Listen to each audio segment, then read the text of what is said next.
Food is not to be made into a philosophy or a kind of a religious process.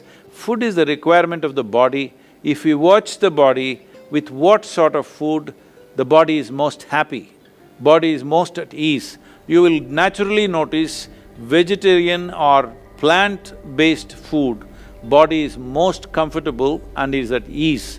It is flexible, it is at ease, it has less to process on a daily basis.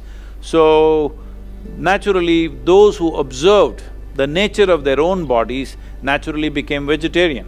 When survival was a question, hunting and eating whatever you kill was a natural process. But once society settled down, they could grow what they want.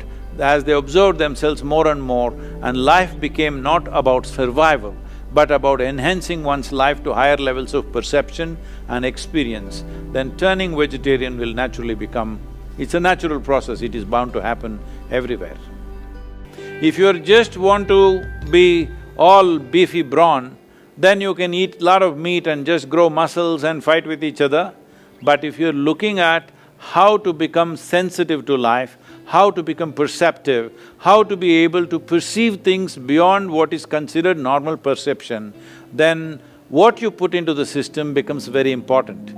So what is it that passes through the system with least amount of resistance, with least amount of struggle in the body?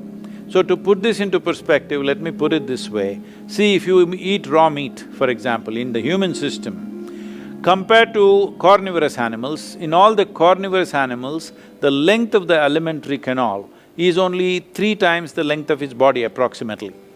In all the herbivores, the length of the alimentary canal is 5 to 6 times the length of the body.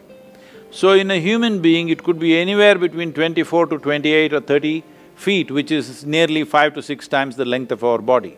In this kind of alimentary canal, if you put meat, it will travel through this very, very slowly. Approximately, raw meat would take 70 to 72 hours to pass through the system. If you put cooked meat, it will take 50 to 52 hours to pass through the system. If you put cooked vegetable meals, it will take anywhere between 24 to 30 hours to pass through the system. If you put raw vegetables into the system, it will take 12 to 15 hours to pass through the system. If you put fruit into the system, it will take 1.5 to 3 hours to pass through the system.